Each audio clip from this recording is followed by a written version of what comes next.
Alex Pereira has done it again, but not without controversy. Many believe that the referee called the bell too early and that Adesanya could have gone for longer and possibly even won if he was given the chance. While everyone's entitled to their own opinion, one thing is certain: we have a new champ in town. Join us today as we look at what UFC President Dana White had to say about the stoppage and more. First up, let's talk about the controversial finish to Adesanya versus Pereira. Alex Pereira took on Israel Adesanya in the main event of UFC 281 at Madison Square Garden. The fight got off to a good start, but things really took off in the final seconds of round 1 when Adesanya landed a pair of punches that left Pereira hurt but still on his feet. The Brazilian fighter bounced back in round 2 by relentlessly pressing Adesanya throughout. Then, in a shocking turn of events, Pereira scored a late takedown on Adesanya, which earned an audible pop from the crowd. The tides turned back in favor of Adesanya in round 3 when the fight took a drastic left turn and transformed into a grappling match. He carried this momentum into round 4, picking apart Pereira every time he tried to get near him. However, things took another turn in round 5 as Pereira came out with a real sense of urgency and quickly upped the ante after realizing he was down 3 rounds to 1. A checked leg kick threw Adesanya off balance, but he was able to quickly get back up and regain himself. But he couldn't keep the momentum going, and Pereira tagged Adesanya with a series of power punches. With his back to the cage, the champ tried to bob and weave his way out of danger, but referee Mark Goddard had already seen enough, and as Adesanya ducked and dodged Pereira's jabs, he called the fight. Now, the former champ obviously didn't like that. Israel tried to put up a protest, but it was to no avail. Adesanya continued his protest into the post-fight press conference, claiming that if the referee had been someone other than Goddard, he would still be the champion. Some fans and fighters also voiced criticism that the ref stopped the fight too early, but nothing can change the outcome now. Next, here's what the UFC president has to say about the stoppage. White talked about the stoppage of Adesanya's title loss to Pereira at the UFC 280 post-fight press conference. "I didn't have a problem with the stoppage," White said, before adding that Adesanya obviously wasn't out when the ref called for the bell, but he still seemed pretty hurt. The president also lauded Stylebender for his willingness to fight and his performance on the night.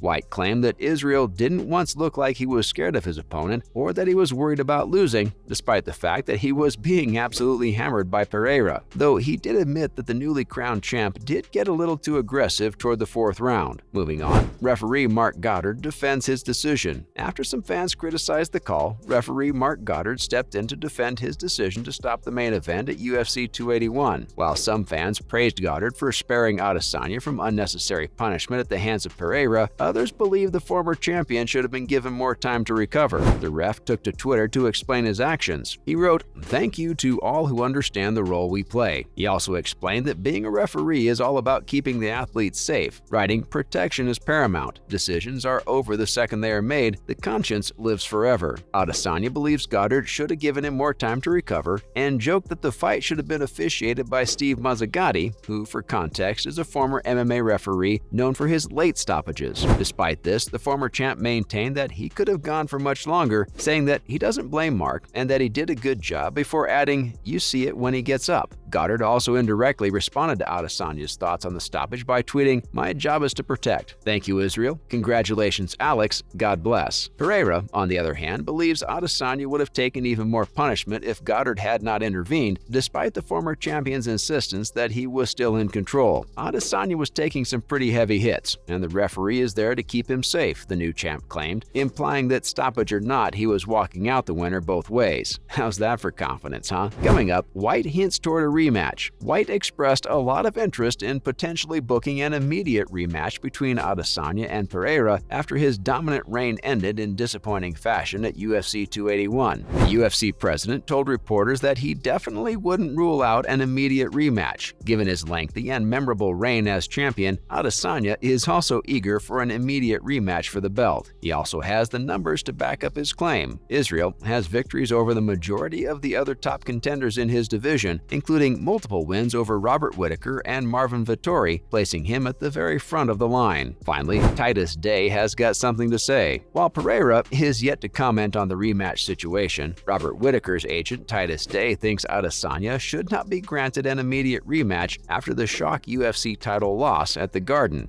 Day asked what the point of holding a rematch would be before answering his own question by saying, "So Adesanya can get knocked out again." Only days after Adesanya was knocked out by Alex Pereira, Team Whittaker has urged UFC executives to cancel what would effectively be the pair's fourth fight. With Adesanya now having lost 3 times to Pereira, they want Whittaker's next fight against Paulo Costa at UFC 284 to be a world title eliminator. Moving on, Dana White thinks Dominic Reyes hasn't been the same since the Jon Jones fight. Dana White is unsure what Dominic Reyes will do following UFC 281. Reyes was knocked out in just 80 seconds by Ryan Spann at Madison Square Garden, marking his 4th consecutive defeat. Dom's downward slump began when he lost a contentious split decision to Jon Jones at UFC 247 in February 2020, which the UFC president believes was a sort of turning point in his career. 3 of Reyes' 4 losses during this period were by knockout. After losing to Jones, he was knocked out by Jan Blachowicz in a vacant title fight. And before his fight with Spann, Dom took 18 months off and switched camps to train with former champ Glover Teixeira, but he was still unable to get back on track. "It's almost like he hasn't been the same since that Jon Jones fight," White told reporters during the UFC 281 post-fight news conference. When asked about Reyes' future, White said he wasn't ready to make a decision just yet. He added that he thinks the most important thing right now is what Reyes wants to do and where he's at mentally. However, Dom asserted that he is motivated to win again in the aftermath of UFC 281. Next, Dana White discusses UFC return to Australia and potential 2023 debut in Africa. The UFC and Dana White have big plans for 2023. The company's president revealed some intriguing details about the promotion's plans for the coming year. White disclosed some details while speaking with Din Thomas and RJ Clifford on MMA on SiriusXM. He claimed that the UFC will not only look to move on from its events at the Apex in Las Vegas, but it will also look to return to countries it has been absent from for a long time. Then, at UFC 281, the promotion officially announced that it would return to Australia in February with a massive main event headlined by newly crowned lightweight champion Islam Makhachev. The Khabib successor will defend his title for the first time against Alexander Volkanovski, the featherweight world champion and #1 ranked pound-for-pound fighter. And as far as a show in Africa goes, Dana White has made it clear that he is very interested in holding an event on the continent, especially since it's the homeland of so many of the UFC's top stars, including former champions Israel Adesanya and Kamaru Usman. And since UFC heavyweight champion Francis Ngannou is also from Africa, a trip to the continent represents a massive opportunity for the promotion to showcase some of the biggest names to ever step into the octagon in their homeland. Finally, this is all part of the UFC's global expansion strategy. Given how quickly the UFC has grown in popularity, it's no surprise that the people in charge want to maximize its potential. Talks of taking the promotion global have been going on ever since UFC 265 in 2021, and it looks like those plans are finally coming to fruition, with the company going back to Australia for the first time in 4 years and also making plans for a card in Africa. All in all, it's a pretty fun time to be an MMA fan. That's a wrap for this video. What do you think about the Adesanya Pereira UFC 281 stoppage? Did Ref Mark do the right thing? Let us know in the comments below. Make sure to give this video a thumbs up and subscribe to our channel for more videos like this. See you in the next one.